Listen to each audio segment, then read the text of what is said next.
Haru and Yuki. Yuki Haru. Haru and Yuki. Yuki Haru. The Ox and Rat Podcast, also known as ORS.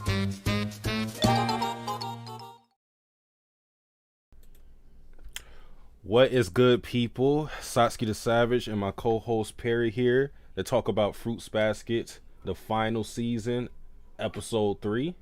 What's good, Perry? Ain't nothing much, just chilling, eating some wings. You know how it is. Yeah, man. This episode, we were mainly focused on Machi. I think that's probably the first place we should go. A lot of you Machi here, the progression of that ship. So, Love to see it. what was your thoughts on the episode? Once again, I don't know how Fruit Basket do it, but they like Michael Jordan, 3 for 3 so far. 3 for 3. Every episode so far has been amazing, especially the Machi one. Because I think when we first get introduced to Machi and we see like their class, the student council room just destroyed. Yeah. We just like, oh, I guess you just had like a little moment right there. But then you see her room as well, and you see like, oh, okay, so her room messed up too. But this episode kind of like adds context, like characters' past actions, and it also gives me another like, what I love about Fruit Basket is like every little thing in this show matters. No matter how minute you think it is in a moment, everything matters, and it goes back to a character some way or fashion. Yeah. Shows like this, this is something that you see in One Piece. This is something that you see in Watamote.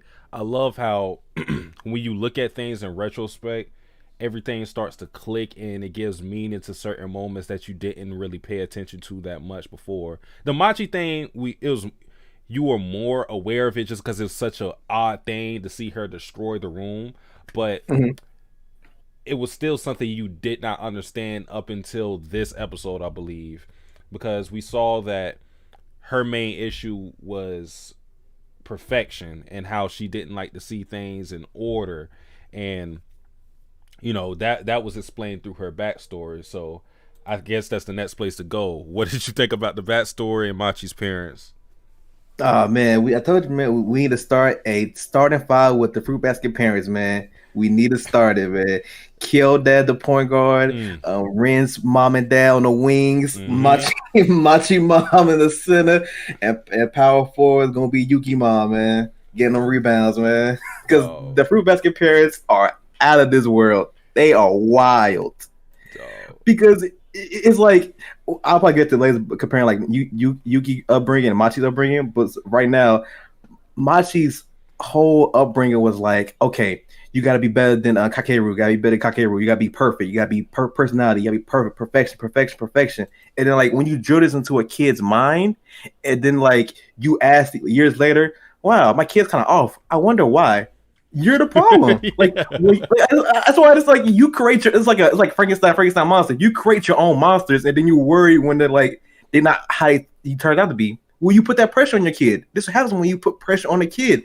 They try to reach your expectations, and then when they reach it, and then you don't give them the satisfaction of like, okay, you did it. This is what happens. Yeah.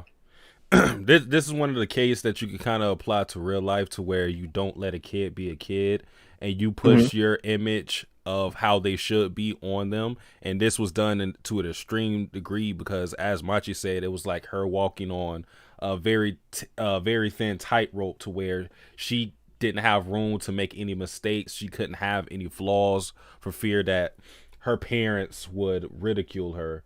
And yeah, that another bad part of the parenting was the taking responsibility, because the way her mom said it, she was like, oh yeah, because they were talking about how born Machi is and whatever, and she basically said like, oh yeah, maybe I raised you wrong. And that the tone of her voice was very dismissive of the whole thing, as if she didn't spend years forcing Machi into this image, or this persona, and then like when the baby is born, when a boy is born, then it's kind of like you just like, oh yeah, maybe I was wrong. It's like just it that was dismissal is just terrible. it was so nonchalant too. It was like Machi was like, "But I did everything you told me to do. I was perfect. I did everything you want me to." She was like, "Huh, you're right. Maybe I'm at fault. Maybe I'm at fault a little bit. It's maybe my fault." Like Machi was like, "That's not what I want to hear. I want you to hear like she wanted some kind of like satisfaction, some kind of loving response to that. Like, oh, I understand I messed up, but we're gonna make this better for us." But she's like, "Oh, it's my fault. It is what it is." I was like, "Wow." Yeah.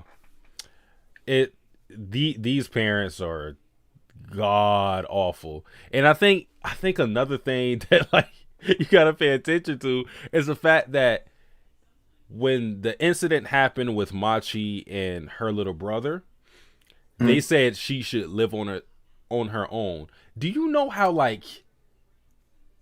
much of an asshole you had to be for you to pay to give Machi her own apartment just to like set her off and like be on her own? Like, I don't know if Machi's parents are rich or anything like that, but still, they paid for her just to be out of the house. That is crazy to me.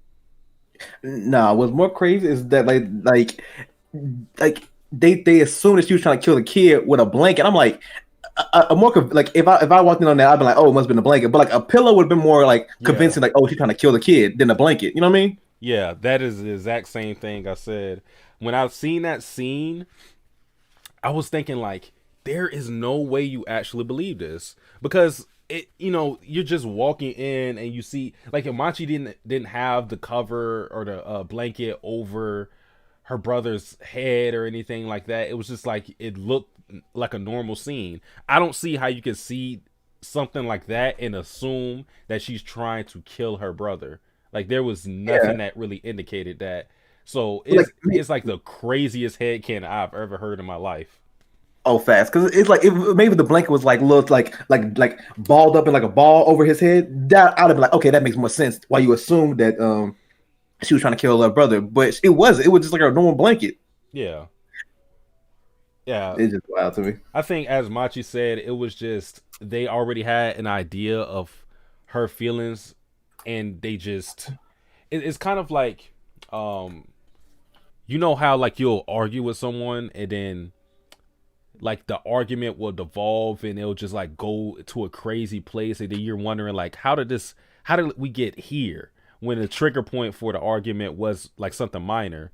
It's like just the accumulation of like some of the things people already wanted to argue about but they never had a chance, so it's like they use that whatever triggered that argument in the first place as an excuse to like let their feelings go that they had before.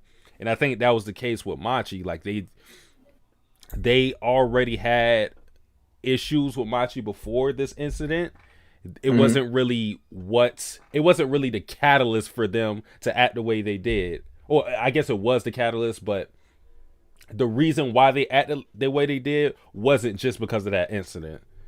Like these are feelings they already felt, but now they felt they could use that as an excuse to let them all out.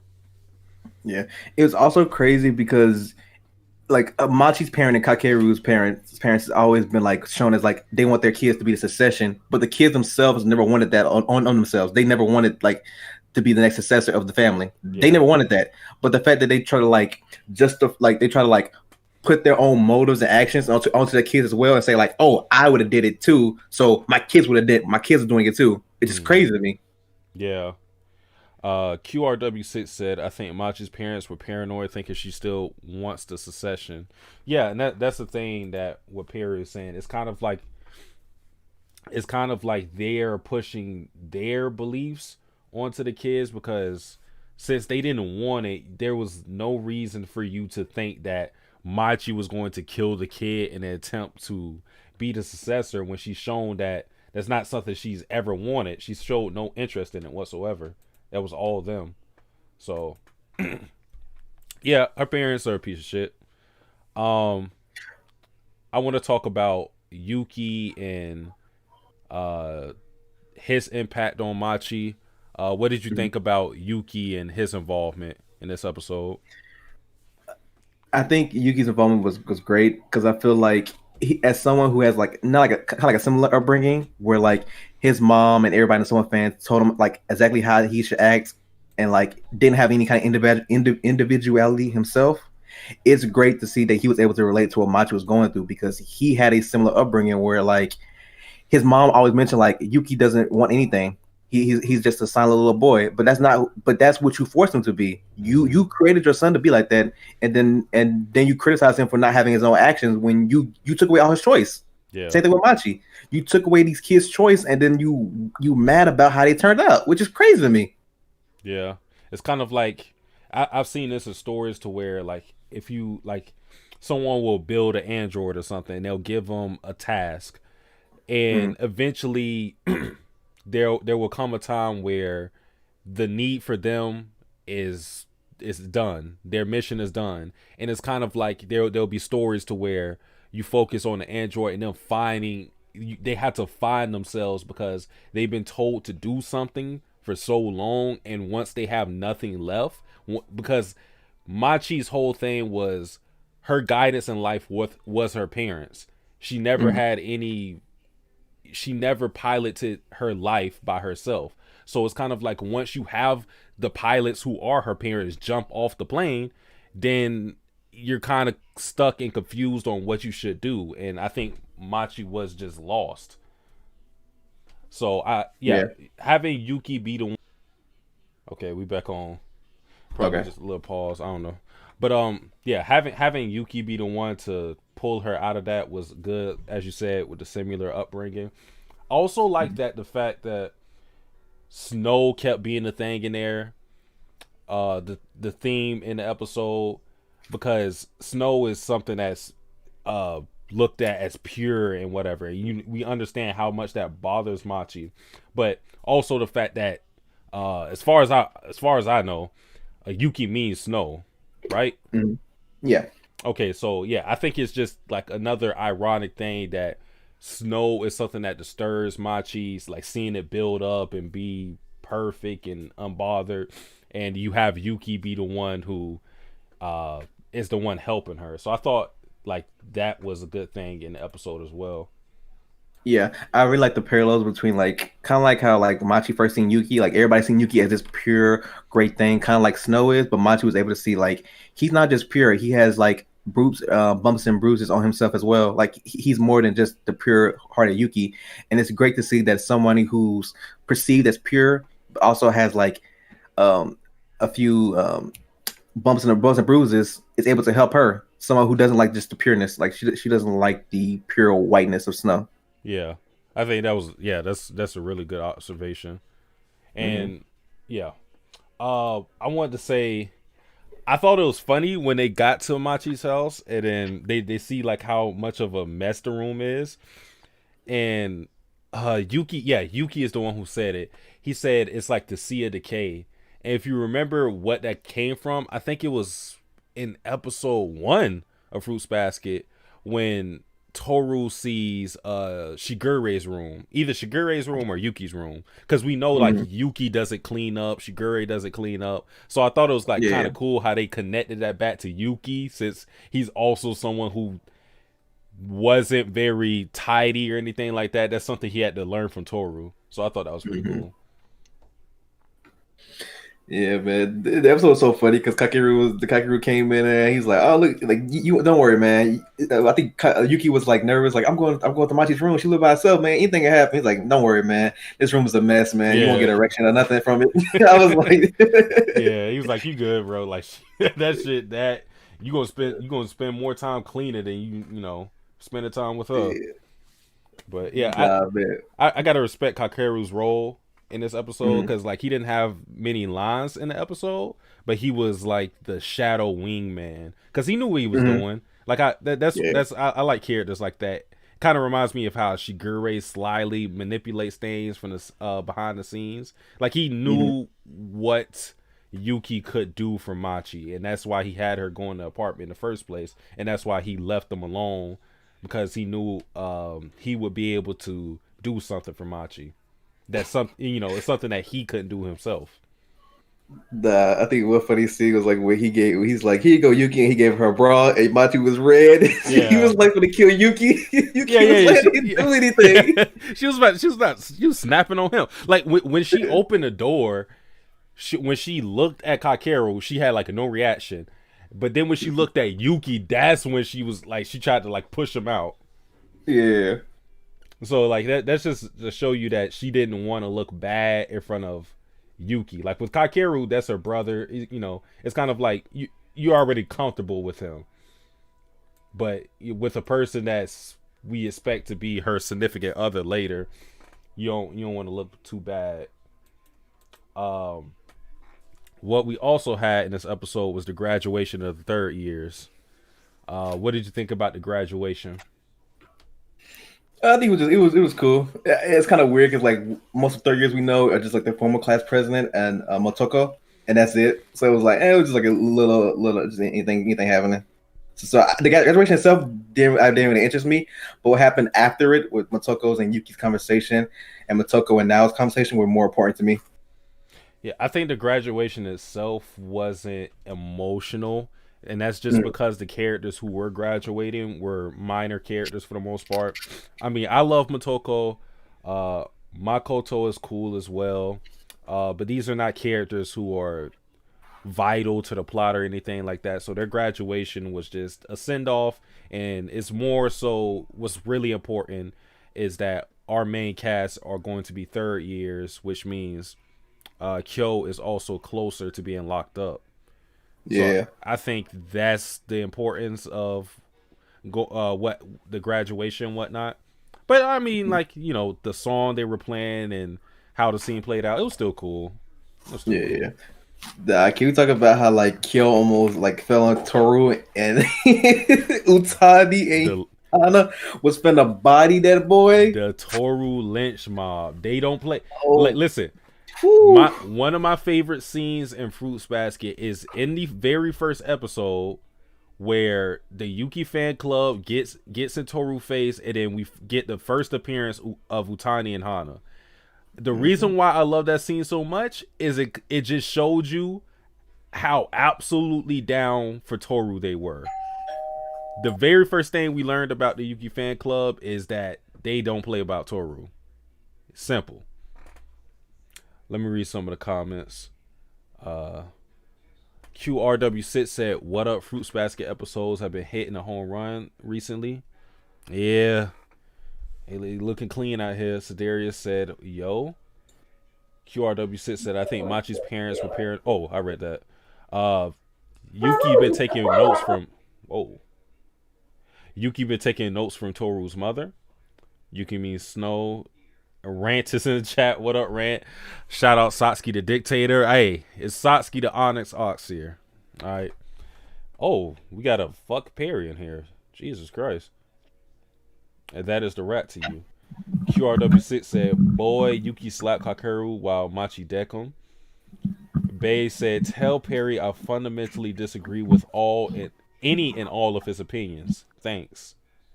Wait, you tell Bays name is not Perry. Today is Gouda Gangster 45 now. I'm pretty sure you heard that. Take that to the grave.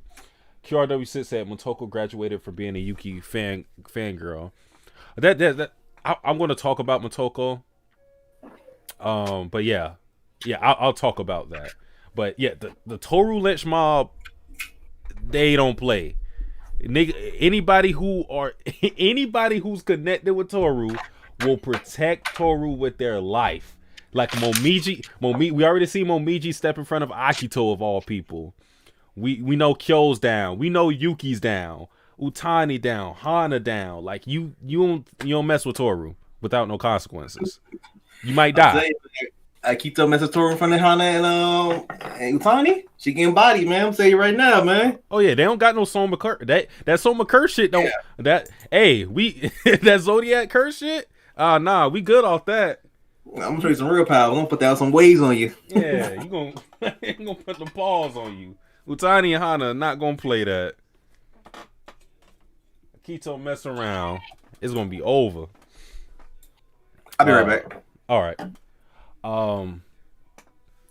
All right, so I think I'm going to talk about some of the minor things that happened in the episode that I don't think me and Perry are going to talk about at length.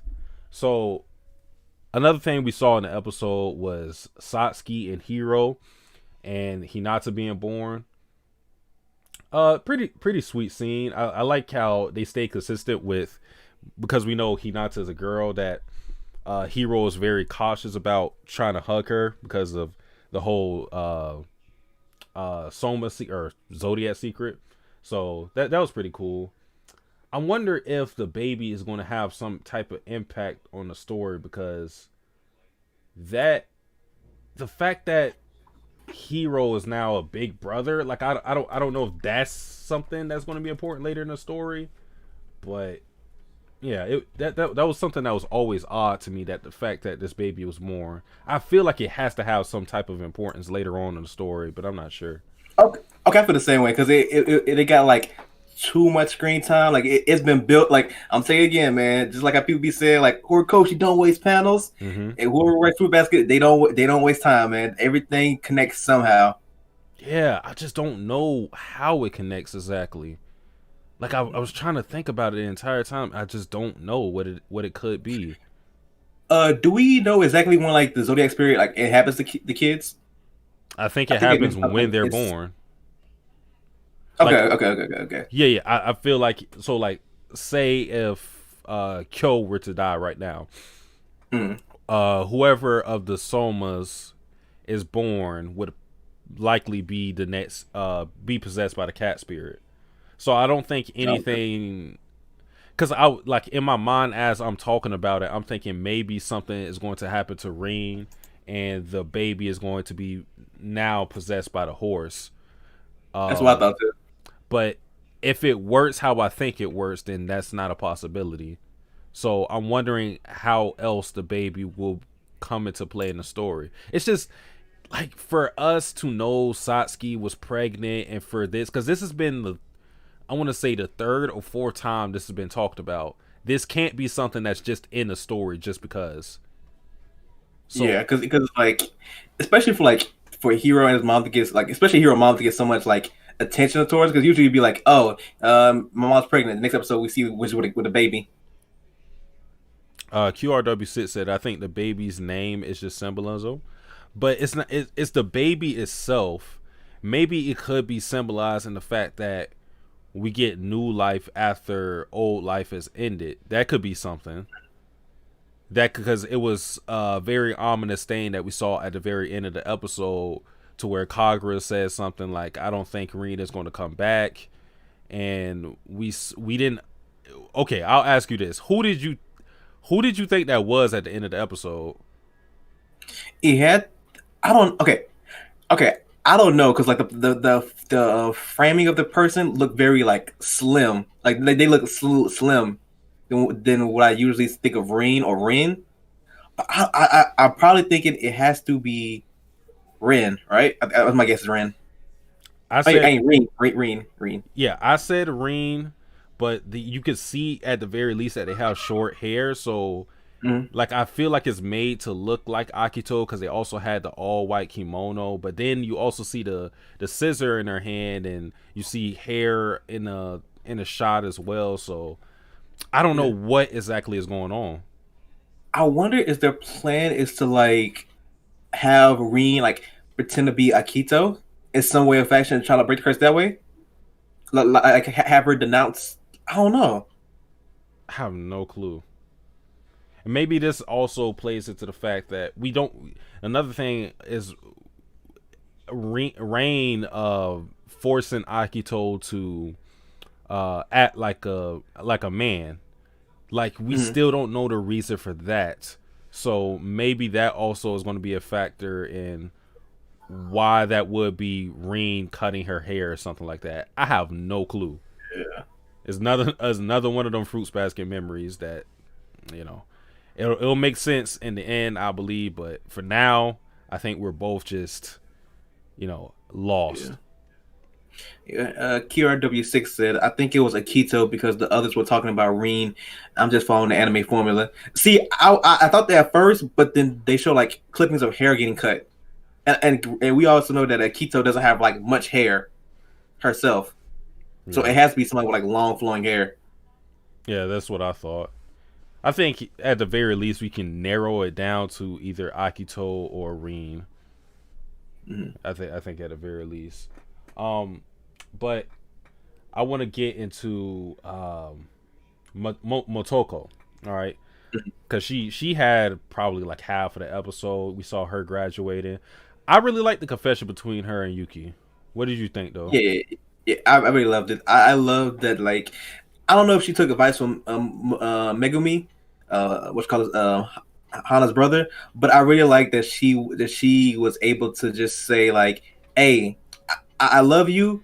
But she didn't even tell him. She didn't tell Yuki that she loved him, but she was in her mind like, I love you very much. You meant so much to my like school life and everything else. Mm-hmm. But I want you to be happy. And I think that's one thing that like many of the Yuki fan clubs don't really understand. Like they all try to force their love onto Yuki, but never ask about like, what does Yuki want? Like, can Mm-hmm. Yuki be happy? Can you ever see Yuki happy? And I love that at the very end of everything, she was able to see a genuine smile from Yuki, something that she probably has never seen before, directed at her, which was pretty great.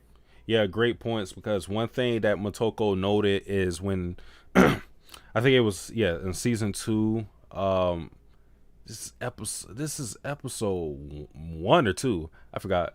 But she looks out the window and she sees Yuki with Toru, and then like you said, she sees that genuine smile that she's like, this is different from the Yuki I usually see. And that just shows you her growth, because being in the Yuki fan club, everybody's very overbearing and they keep people away from Yuki.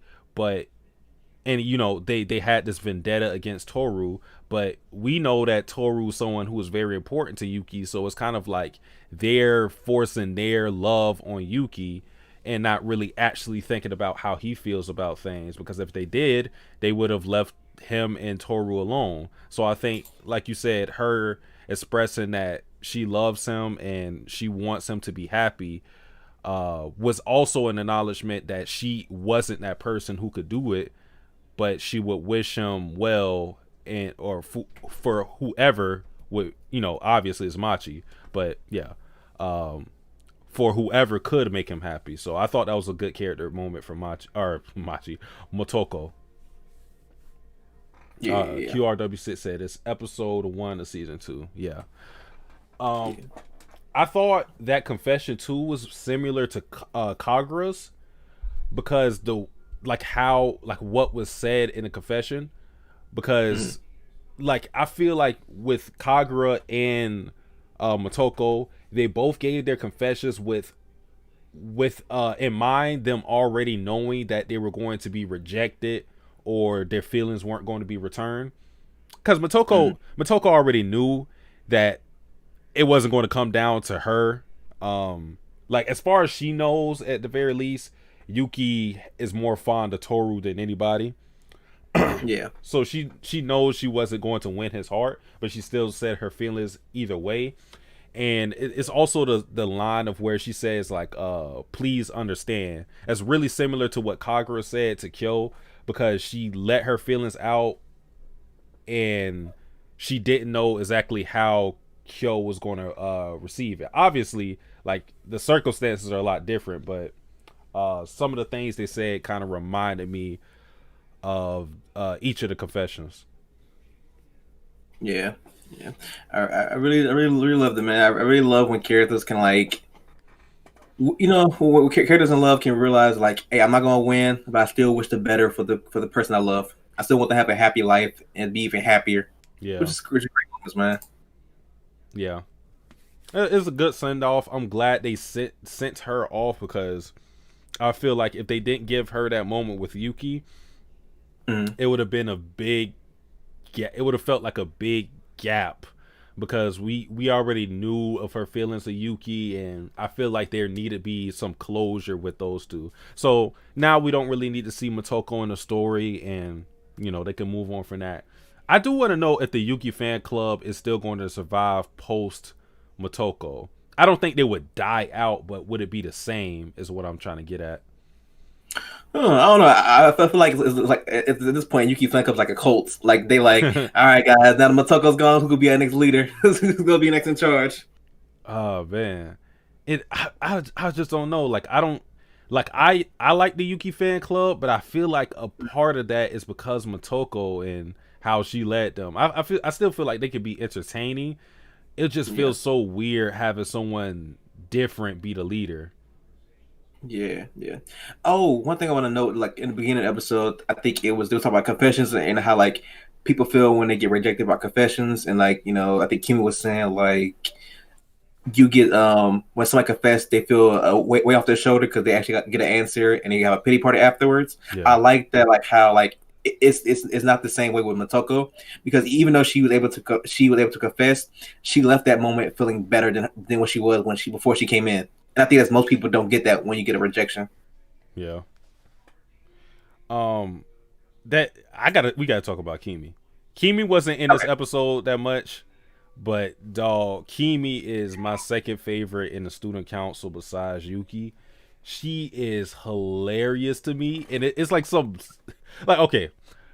The first thing is when Now was in a down mood, and it's kind of weird for Now because he is so expressive, and you usually see him so full of energy, but then you see him like looking outside the window, all depressed and whatnot. And Kimi was able to look at this boy and evaluate exactly how he felt and guess right on the spot what it was. Yeah, that was crazy. She was like, "Oh, somebody you like Yuki," and like I was like, "Wait, what?" I was shocked.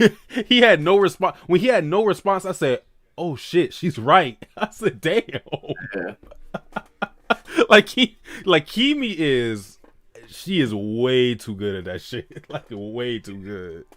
And I like how it flashes back to like when he first met Yuki, and he was like, "You're my rival," and like I completely forgot about that scene. I forgot that even happened. I was like, "Oh wait."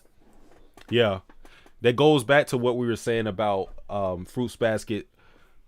Putting in certain things that we don't understand at the time, because like Now was saying he is Yuki's rival is something that we can easily ignore. We could just be like, oh, maybe he's saying that because he's like a person that all the girls love. He's looked at as perfect. All this, you can make excuse. You can try to fill in the blanks yourself in moments like that, but then it gets explained, and then you go back in retrospect, you're like, oh, that's why that moment happened. Another, like, this wasn't this episode, but another moment that I really like of that is season 2 when Rin says something to Kagura where she says like, when are you going to like give up that fake love?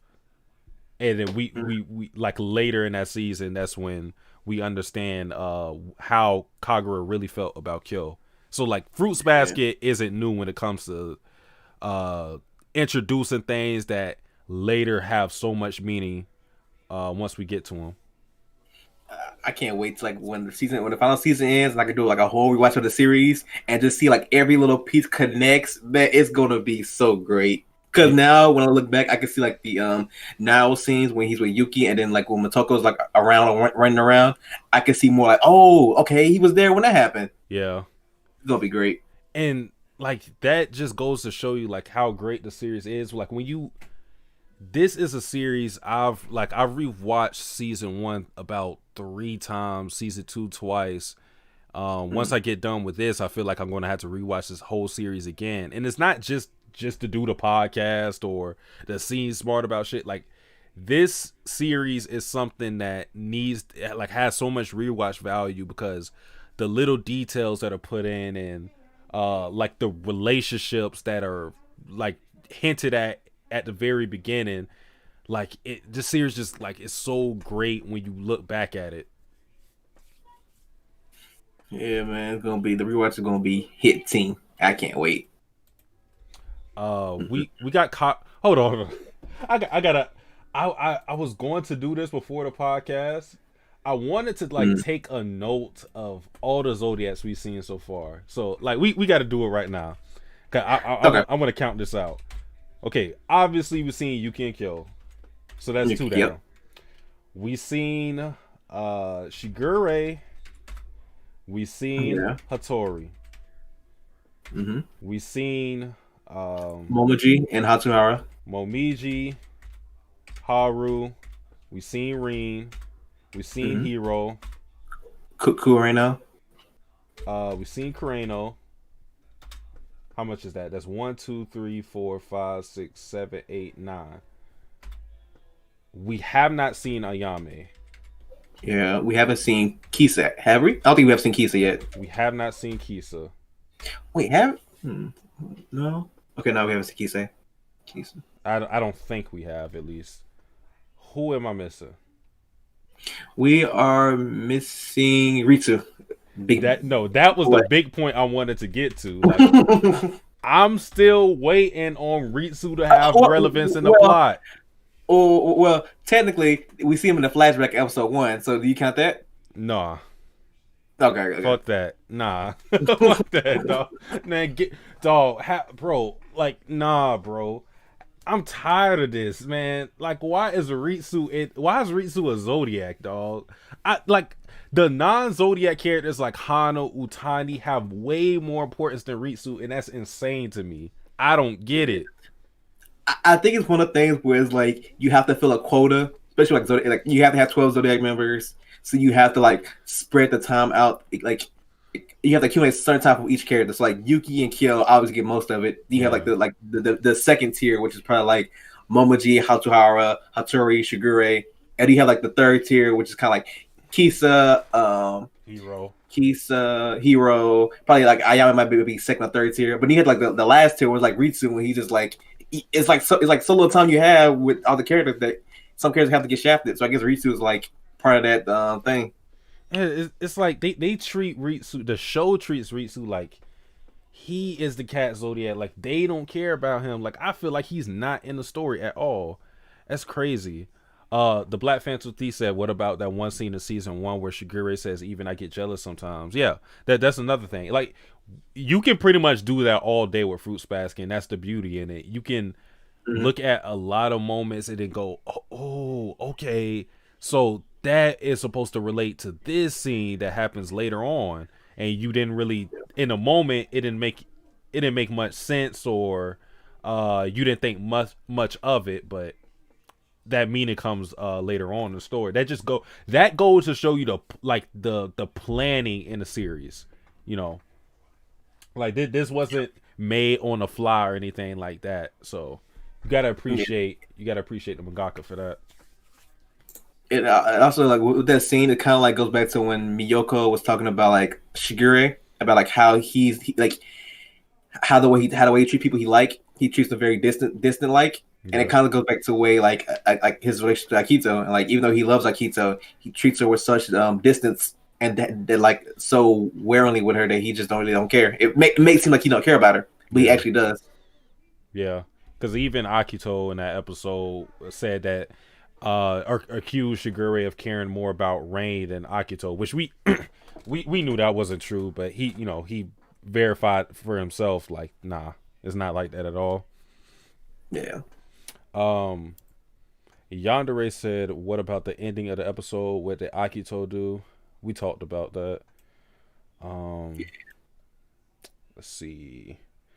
The Black Phantom Thief said, what if Akito cut Rin's hair? See, I don't think that would be it, because I think Akito would cut Rin. Yeah. Because you have to think about it. Rain is probably in the inner part of the Soma estate, which Rin doesn't live in. So if she was found in an inner estate where she's not supposed to be at, and Akito already has a disdain for Rin, I don't think she would get off with just getting her hair cut. Yeah, and I also think that Rin would not let like Akito get that close to her again. Like the only time she was able to get close to her was because the Hatsuhara like to find out about the relationship, and she had to like take one for her relationship and for Hatsuhara. But besides that, I don't think she, especially like the way she's sneaking around, I don't think she would get caught that easily. Yeah. QRW6 said the Yuki fan club will probably be the Machi Lynch squad. Oh, before I say that, Before I say that, also with the with the Black Phantom Thief, it's also a fact that Rain doesn't like Akito, so it's kind of like, why would Rain allow Akito to get close to Rin when they both have the same goal of breaking the bonds, breaking the curse? You know? Yeah. Because I feel like if like Reen and Rain was like together, I don't think they would have each other back. Like she would make sure like she was like in a situation where like Akito could never catch her. Yeah.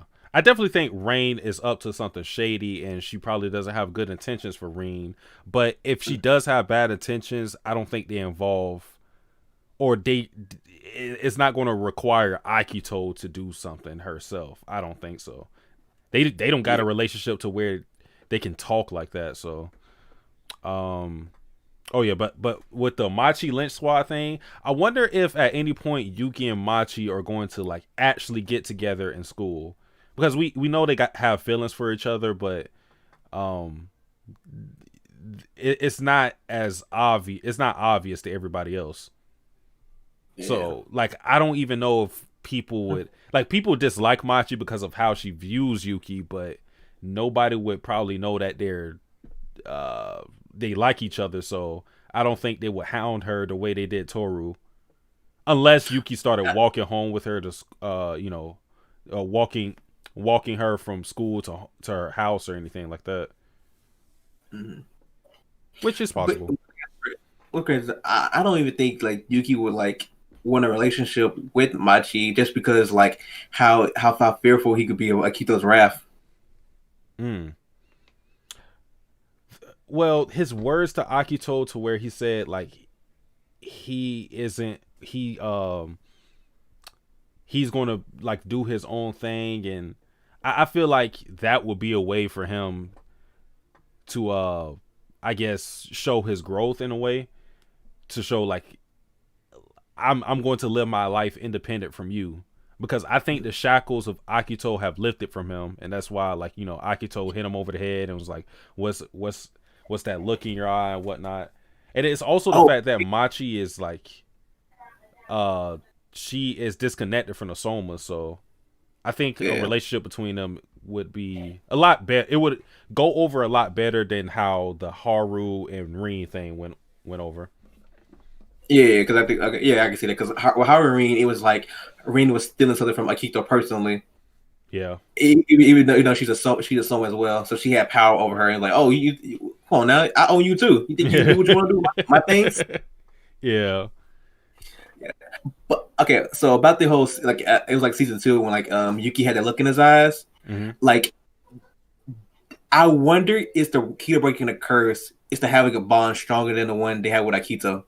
Because I remember, like, the reason why Akito was so distraught about that scene, which we know now, is because Kureno had that same look. Like, he had that same look in his eyes right before the curse got broken, but kind of like after it got broken as well. So I wonder, is it like moving, like some kind of progression of that character, and like letting go of like that trauma is the key of that. Yeah, I think the only issue is we don't know about Kureno's past. I think that's the biggest thing about it, because we don't know what preceded his curse breaking. Like we saw him when Akito was conceived, but we don't know. Like there's so much we don't know. Like if the key to the curse is, as you said, like a stronger bond or something like that, we don't have information on Kureno to know that. That could be the case though. We just don't know. He hasn't talked about it, so I wonder, is it okay? My theory is, I wonder if it has to do with the spirits themselves. Like, is each spirit different? Like, do each spirit like have their own like personality, wills, and wants? And when that's fulfilled, they can break free. Because the look, because like when Yuki was telling Akito like hey, I'm forgive you for everything, and he had the look in his eyes, that was him getting away from like Akito's dependence. But with Kureno, we know that he doesn't have for all we know, we haven't seen him have like a deep relationship with anybody else except for Utani and Akito. So maybe his curse is something, maybe breaking his curse is something different. Maybe each zodiac has something to do with their actual spirits. That could be the case. I just it's so hard to try to speculate on that because at this point in time it could be anything. We might have the clues already put in the story, but it's one of those things to where you can have it, but it's so hard to try to filter out what is actually relevant to what we're thinking and our theories. So we still have more to learn. QRW6 say Yuki's story concludes when his curse breaks, then it's smooth sailing. The Black Phantom Thief said, I hope with the remake of Fruits Basket that it inspires more anime studios to do remakes. Like, hey, maybe if we adapt the story properly, we won't piss our fans off and we'll make money. With Fruits Basket, I'm surprised that this got a remake just because the gap in time from the original series, because I think the original anime was like in 2001 or something like that. The gap in between that and also the fact that, Fruits Basket is great. It's one of the best selling shoujo manga, but I don't think it's one of those series that people were clamoring for a remake. Berserk is one of those series where everybody wants like a new Berserk. Everybody wants a new anime, but I don't think anybody was like that with Fruits Basket. So it was odd when it got the remake. Was Fruit Basket the original anime? Was it going around the same time the manga was coming out? Was the manga already finished? Let me see. I have no clue. It's possible. Because usually what the most goal with most anime is to make money for the industry and also make money for the to get fans to read the manga. So that's why even though most animes are not like properly like adapting material, they want you to like, hey, if you like the story so much, you should read the manga. Yeah.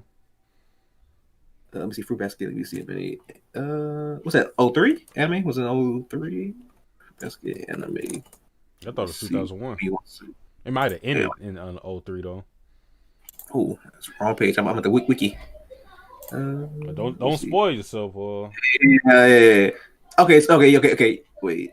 Okay. Yeah. Okay. So the manga was going on from July 1998 to November 2006, and I think yeah. So that means that the anime was going on while the manga was coming out. Makes sense. That's probably why they didn't get to do all of it. Yeah, they probably. Well, I didn't watch the original, but they probably added in some filler and whatnot and kind of messed up the story that way. Yeah, because like in the anime ended. Well, let me see. Give me 1 second. What is this Japanese? Okay, so the original air date of the anime ended December 27, 2001. Mm-hmm. So that means they still had 6 more years of material that they didn't like. They couldn't get to because the manga was still going on. Yeah, it makes a lot of sense. 3 years of the manga coming out, and they got to animate that quick. That's crazy. I mean, Fruits Basket be hitting. I guess, yeah. And QRW6 said, I believe a remake is able to happen as long as it's not fully finished. Fullmetal Alchemist and Doro Doro are good examples. Doro Doro came out in black and white. Doro Doro is another series I was surprised about because that is really old. That is that's a Tezuka word. So, that came out, I believe, in the 60s or something like that. So that was another one I was surprised and that got a remake. But I mean, I wouldn't want everything to be remakes because I like to see original or new, fresh work. But for series that had didn't get an opportunity to really shine, I think it's cool to put a fresh new light on it and give new anime fans a blast from the past. Because some of these old anime or old series hold up well. Like Fruits Basket holds up extremely well, surprisingly, for the time it was made. So, yeah. I'm still waiting on that Soul Eater remake. That's what I need right there. I need that in my veins now. Because the anime ending was... That is one of the worst endings I've ever watched in my life. It's so crazy, too, because, Soul Eater is, it already has the modern animation, so it's Soul Eater is still fine to watch to this day. Nobody would be turned off from watching it, but that ending is so awful. That shit is terrible. it's so bad too because it's like there's like a million like there's like many different ways you could end like because it's like it's good up until like that final like 2 or 3 episodes. That's it. Everything else was great, but just the oh my god, Mako turned into a weapon at the end with no like oh man, no type of hints or anything to it turn to a weapon, and then punches the Kishin, and he fucking breaks with a punch. You got like the fucking Reaper can't beat this. Well, okay, I'll at least give the series that they at least made it to where he was Death was actually like working that nigga, but he like he used the hostages to do his thing. But it's still like crazy that Mach one punched this man, literally one punched his ass, and the shit was over. I said, man, dog, get this shit out my face. I know it's not about Fruit Basket, but I wonder if there's like a Japanese like storytelling thing where it's like they're okay with those kind of endings, and we are in the West. Maybe because it has to be. I don't know. I don't even want to talk about that. I thought. What did you think about Kagura showing back in this episode? Kagura. Oh, okay. Kagura's kind of weird. I like seeing her. I really like seeing her, but it's like, what does she do? You know what I mean? Like she just like sometimes she's just there giving like ominous messages to people. Yeah. Okay. I'll give you that. I think it was just. I thought it wasn't weird for her to be in the episode. I thought it was weird for her just to be around Shigure and Hattori randomly because they were just sitting around. It's like, wait, why all three of y'all together? What y'all doing? I ain't gonna front. Before she talked, I thought it was Kagura mom because I did not because like she looked different. Like she was more mature. I was like, wait, what? Is that Kagura mom? Oh, it's Kagura. Yeah, I want to see Kagura. I want to see her have some more importance in the story now that the Kyo thing has been lifted from her, because that's one thing I resent about Kagura, or not about her, but about like where she falls in the story. Like it was too tied to Kyo, so I want to see her personality post her confession, because we don't really get to see how she actually is. Like we don't get normal Kagura.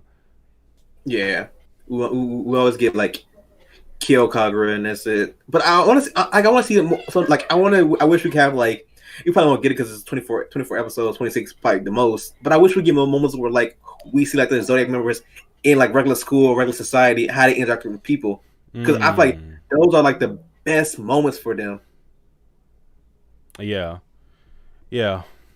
We see like how like some of the normal people view them, but yeah, it would be interesting to see them interact with like like maybe we get like an episode of Kagura actually in school. Well, we won't.